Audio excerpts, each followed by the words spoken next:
I'm back today, and today we are doing part 3 of the Secrets of a Glamorous Housewife series. And today we're talking about happiness. I know that's such a broad topic, but I'm going to try to narrow it down, and hopefully this will be a short video, even though that's such a large topic. So sort of my thoughts on happiness are this. We are each in control of our own happiness, and that's not something, I know everybody says that, but I truly believe it. I truly think that we need to sort of turn those excuses off about people getting us in a bad mood, whether it's like hater comments, or it's the cashier at your favorite grocery store, or it's the customer service at the mall, or it's your significant other, your boyfriend, your girlfriend, your husband, your wife, your children, your mom. No, it's you. If you decide that you are going to be happy, then you are going to be happy no matter what the circumstances. And I know when I say this to people, I will get into these arguments where people will come back and say, well, of course it's easy for you to say that. You're living in the United States, in the land of opportunity. You have a cushy life. But I am living in a very great country, and I have a cushy life, but I have met people in Southeast Asia that literally were living on the streets, that didn't have a home, that were begging, and and when you talk to them, they were happier on the inside than not most, but a lot of Americans that I know here. Because I think the dilemmas that we create ourselves. When we have cushy lives, we create other problems and other reasons to be unhappy. So if you decide that you are going to be happy no matter what your circumstances, you will be happy. And my husband has this theory, and I hope I'm not going to butcher it, but I love the way he explains it. And I think he did write an article on my blog about this a couple of years ago. I'm gonna link it down in the info box if I can find that link for you guys. But he basically says that every human being has the same ability and the same amount of happiness written in their life.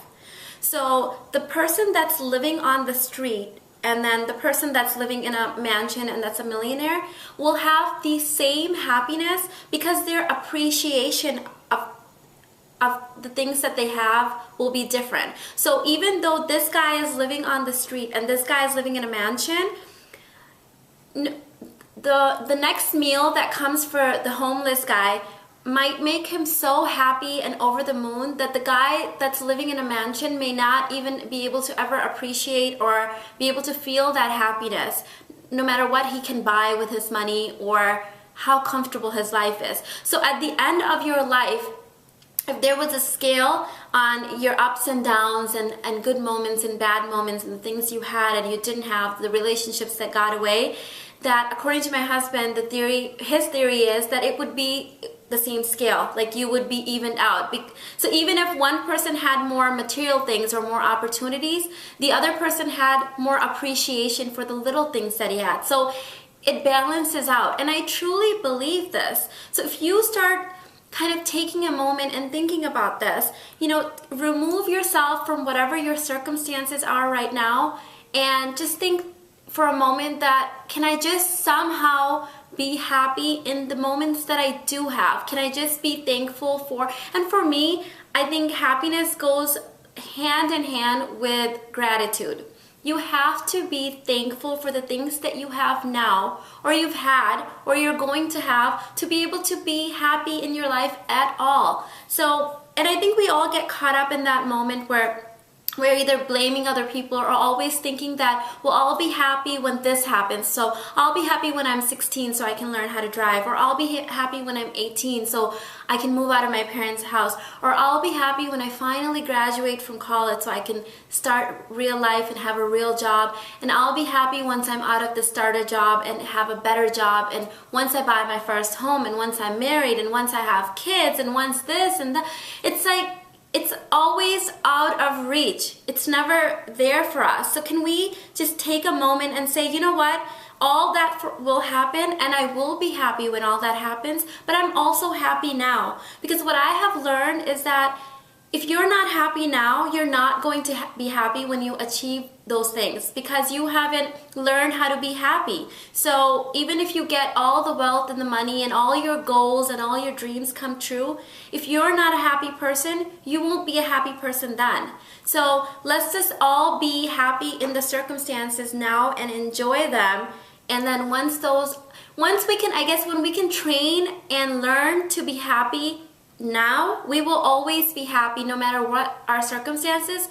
And even when we have those ups and downs in life, we will appreciate things a lot better and know how to deal with them. So if you're at a point in your life right now where you're going through a bad breakup, or you're trying to have children, or you're trying to get married, or whatever your circumstances in, for a moment, just forget about that and just think about the things that you have right now that you wanted before, that you were dying to have, whether it was losing weight or whatever it was. I mean, I don't want to just bore you guys with 100 examples, but think about this, that the things that we have now, we wanted in the past, and we have them now, but instead of enjoying the fact that we have these things now, we're worrying so much and planning for the next best thing. So, and it's always good to have goals and dreams and all that, but if you don't appreciate everything that you have now, you might never be happy and never appreciate the things that you'll have later. So show the universe that you are a happy person and appreciative of everything you have.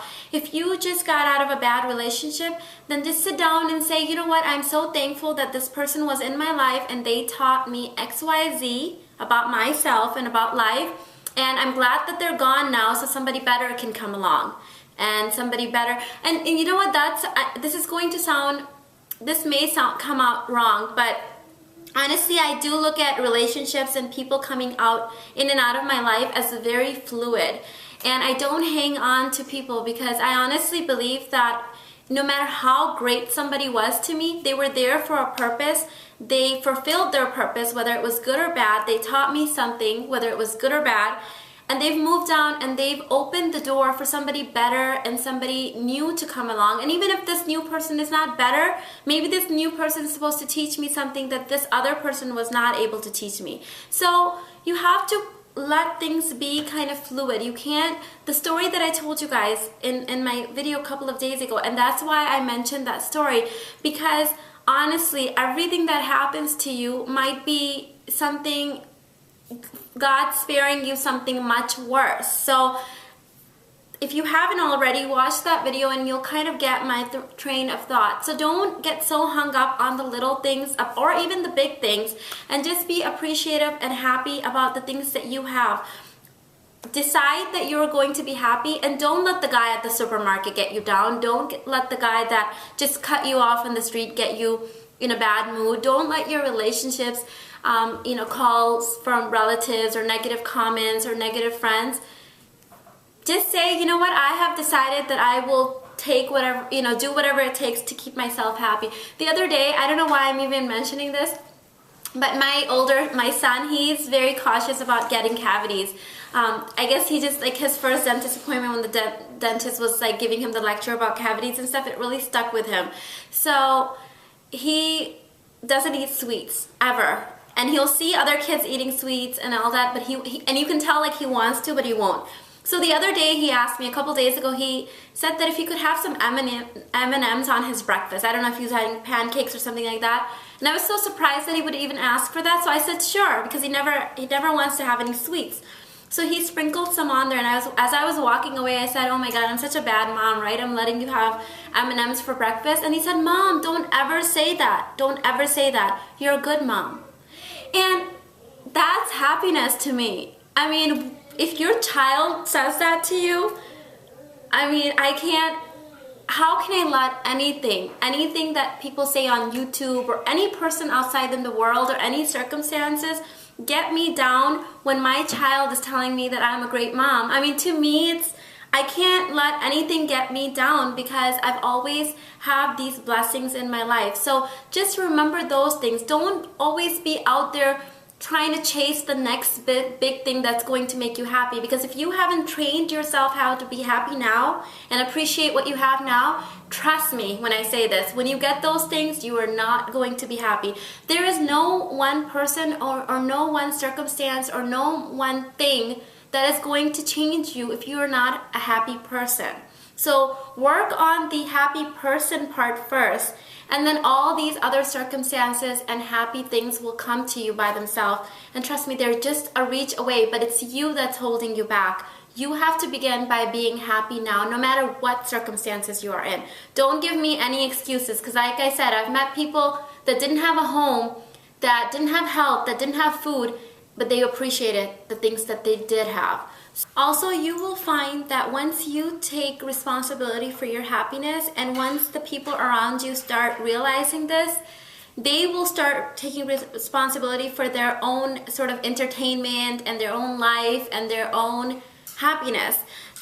If you're a housewife, you're going to be able to relate to this, and I think you can apply this to other parts of your life too if you're not a housewife. But when your husband comes home from work, if you're in a good mood and you look good and you're feeling fabulous, and I don't know, if you're just coming from a happy place when you greet him, you will notice your husband's mood change too.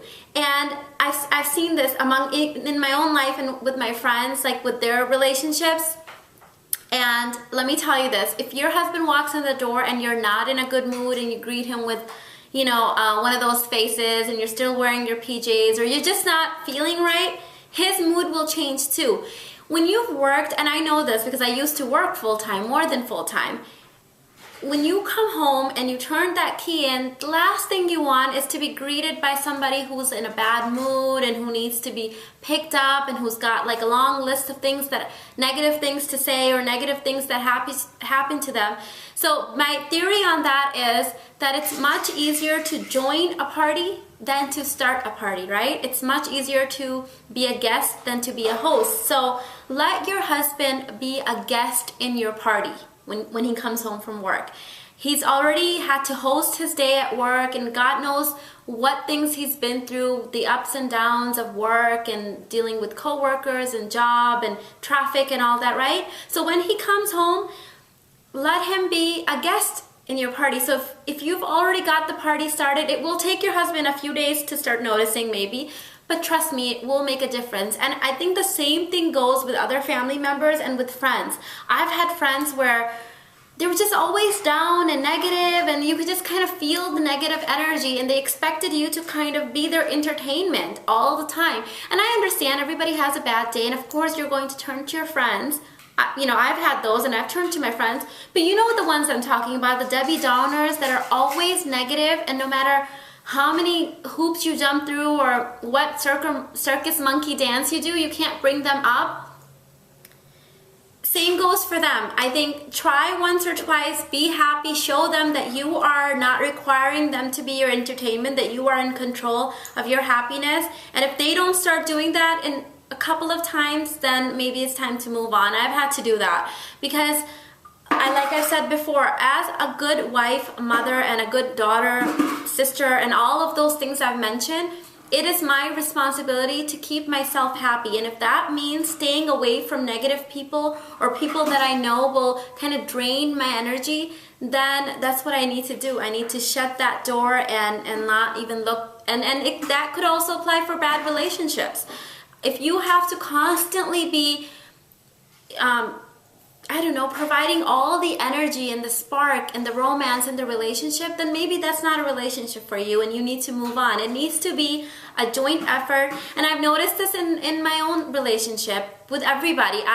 With my dad, with my husband, since everybody knows that I keep myself happy and I always try to look on the bright side, they also know that I expect the same of them. I am not somebody's entertainment. I am not somebody's cheerleader 24/7. I can provide that as a good friend and as a good wife and a good daughter once in a while, but since I'm taking responsibility, I expect the same from others. And once you can cross that bridge, I think life is going to be easier and it's beautiful and happy. So I hope this was helpful, and let me know your thoughts on what how you keep yourself happy, or just things you've observed, or your comments or thoughts on this video. And I'll catch you guys later. Bye.